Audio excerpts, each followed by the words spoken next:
Bueno, vamos a empezar con la parte 3 del video y ya la parte final de estos temas.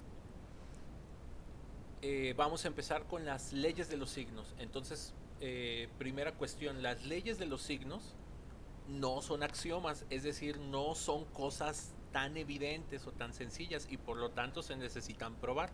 Y como se los decía en la parte anterior del video, pues hacer esas pruebas puede llegar a ser riguroso, puede llegar a ser bastante complicado. Entonces aquí no las vamos a hacer, pero sí vamos a ver cuáles son, es decir, no vamos a demostrar de dónde salen las leyes de los signos, pero sí las vamos a aprender, ya que las leyes de los signos en realidad son resultados muy sencillos.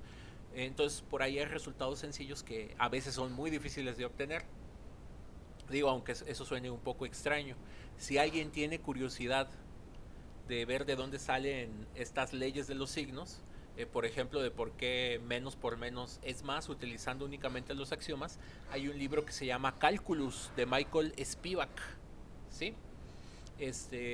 O los libros de Thomas Postol. Entonces no son cosas imposibles de abordar, pero bueno, tampoco es el punto eh, meternos a este nivel en tanto embrollo. De hecho, tenemos que ir a solucionar otro tipo de problemas. Leyes de los signos. Entonces, esto que están viendo aquí, que se los remarco con el cursor, si se fijan ahí como que se ve medio complicado, pero no lo es. O sea, nada más hay que leer lo que dice ahí, ¿sí? Y pensar. Entonces, nunca se me dejen asustar por tanta cosa aquí escrita. Vamos con el primero. A es mayor que cero. Cualquier número que sea más grande que el cero tiene que ser un número positivo. Entonces, A mayor que cero también se puede leer como A es un número positivo. Luego, aquí B también es un número más grande que cero. Entonces, B también es otro número positivo. Entonces, aquí se podría leer algo como si A es un número positivo y B es otro número positivo, la suma de estos dos números positivos también nos tiene que dar otro número positivo. Entonces esa es la primera ley de los signos. Cuando sumamos dos números positivos, debemos de obtener un resultado positivo. Segunda ley de los signos. A y B son números más pequeños que cero, entonces eso significa que son números negativos. Entonces, si yo sumo dos números negativos, el resultado tiene que ser otro número negativo. Siguiente ley de los signos para la suma. Si A es un número más pequeño que B, aquí no importa si son positivos o negativos A y B, lo único que importa es que A sea más chico que B. Entonces, si A es un número más pequeño que B, entonces cuando a este número más pequeño le quite un número que es mucho más grande, ¿sí? Debo de obtener un resultado negativo. Cuando A es más grande que B y a la A le quito la B, debo de obtener un número positivo. Si la A es un número negativo, perdón, si la A es un número más pequeño que la B y a la B le quito la A, obtengo positivo. Caso contrario, obtengo negativo. Dicen, a ver, profe, me estoy perdiendo. No sé, o sea, no te desesperes. Esto te lo han enseñado de otra manera. Estas cuatro reglas te las decían o te las enseñaron con la frase que dice números de diferente signo se restan y se coloca el signo del mayor. Entonces dicen, a ver, como que eso sí lo había escuchado. Entonces, si estas cosas de aquí no te quedan claras, pues ponle números, escoge cualesquier números A y B que cumplan estas condiciones. Entonces, eso lo vemos en la siguiente diapositiva, ¿sí? Para ver estos ejemplitos. Entonces, aquí estamos. Vamos, o sea, estos son los mismos casos, nada más que aquí les puse números. Les inventé unos números para que vean que esto funciona bastante bien. Tengo 3 y tengo 6. 3 es positivo, 6 es positivo, entonces 3 más 6 da 9. 9 es un número positivo. Aquí tengo dos números negativos, menos 5 y menos 1. Entonces menos 5 más menos 1 me da menos 6. Y de repente la gente ve esto y dice, a ver, profe, es que ahí me revuelvo. Deuda y ganancia, no hay pierde. Debes un peso, te prestan otros 5 pesos, ahora debes 6 pesos, ¿sí? Entonces las deudas se acumulan, se suman, ¿sí? Dos deudas no hacen que la deuda baje, al contrario, hacen que la deuda suba. Aquí ya les empiezo a revolver números. Por ejemplo, el menos 6 es más pequeño que 2. Y vamos a hacer, en este caso, ay, aquí no les puse bien el número, pero bueno, no hay pierde. Al 6 hay que quitarle el 2, entonces si al 6 le quitamos el 2, aquí nos queda un menos 8. ¿Sí? Entonces aquí tengo otra corrección que hacer en la presentación, dejen marcarla, si no se nos puede olvidar. A ver, voy a ver si me sale bien la letra. Entonces aquí dijimos que a la A, que es menos 6, al menos 6 le vamos a quitar el 2, entonces menos 6 y menos 2 nos da menos 8. ¿Sí? Entonces ya la presentación final que les voy a subir va a tener esa pequeña corrección, no se preocupen.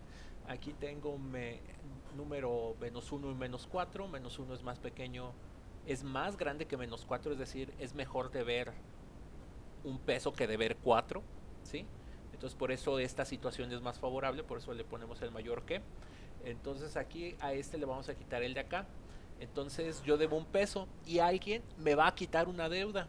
Menos significa invertir o quitar. Entonces cuando te quiten una deuda, pues es como si te dieran el dinero para pagarla. Entonces te quitan una deuda, entonces eso significa que te dan 4 pesos. ¿Sí? Entonces en lugar de deber 5 pesos, como te están dando 4, pues ahora hasta acabas ganando, te vas a quedar con 3 pesos. ¿Sí? Vas a tener 3 pesos a tu favor. Esto usualmente se los enseñan como menos por menos da más, menos 1 más 4, o les gusta verlo más como 4 menos 1, eso les da un 3. Luego aquí tengo un 2 y un 7, el 2 es más pequeño que el 7, si al 7 le quitan el 2, obtienen un 5, que es un número positivo. Y bueno, este último ejemplo ya no lo comento, pero como verán son cosas bastante obvias, ¿no? Tienen un peso, les van a quitar 8, entonces van a deber 7. Ahora, así como están las reglas, las leyes de los signos para la suma, también están las leyes de los signos para la multiplicación o el producto. Entonces, si yo tengo un par de números positivos y los multiplico, me da positivo.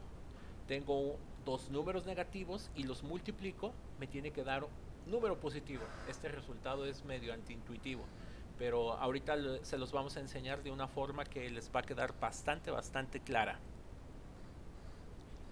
Si tenemos positivo por negativo, negativo por positivo, también da negativo. Y aquí se los pongo con números, ¿sí? Aquí, como es aritmética, podemos usar el por, o podemos empezar a usar los paréntesis, sobre todo cuando tenemos los signos. Mucho ojo aquí. Hay mucha gente que luego confunde estas cosas con restas o con sumas. ¿Cómo sabemos que es una multiplicación? Los signos van dentro de los paréntesis. Si este signo estuviera aquí afuera, entonces es una resta, ¿sí? Y si no me la creen, pues vean las diapositivas anteriores, ¿no? ¿Cómo sabemos que estas son sumas y restas? Vean cómo los signos están fuera, cómo hay signos fuera de los paréntesis. Aquí no hay signos fuera de los paréntesis, tienen que ser multiplicaciones. ¿Cómo nos aprendemos esto de las reglas de los signos? Muy fácil, se los voy a recitar de otra manera. Por ahí dicen con un poema: el amigo de mi amigo tiene que ser mi amigo. El enemigo de mi enemigo tiene que ser también mi amigo, ¿sí? Es decir, le lleva la contra a quien yo le llevo la contra. De hecho, en matemáticas es muy común escuchar la frase: dos negaciones es igual a una afirmación, ¿sí? El amigo de mi enemigo también tiene que ser mi enemigo, ¿sí?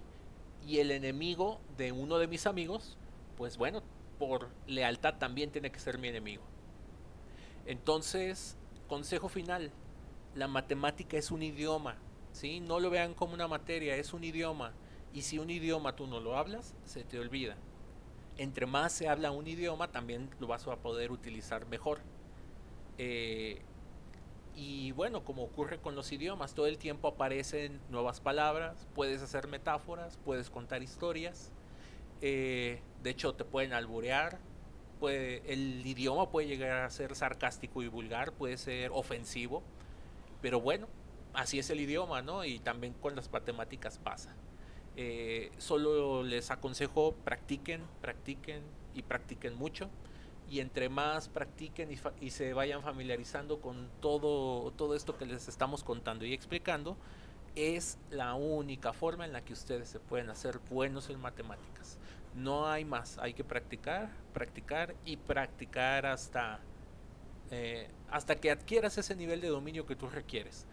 Eh, si quieres ser físico y matemático, pues bueno, practicarás toda tu vida. Les presento ahí mi historia y así es como uno se hace bueno practicando. ¿Quieres pasar la materia? Hay que practicar lo suficiente para pasar la materia, pero aquí sí les hago una advertencia. No le tiren a sacar 6. Hay mucha gente que comete ese terrible error. Cuando tu máxima aspiración es el 6, eso quiere decir que cualquier error va a hacer que saques menos que 6. Y entonces, si tú le tiras al 6 y te equivocas en cualquier cosa, pues no vas a sacar el 6, eso te lo aseguro. En cambio, si tú le tiras a sacar un 10 y te equivocas, créeme que aún así, aunque no saques el 10, andas sacando el 9, andas sacando el 8 y eso siempre te va a asegurar buenas calificaciones. Entonces, por favor, muchachos, pregunten. Cualquier duda, ya saben, estamos a sus completas órdenes.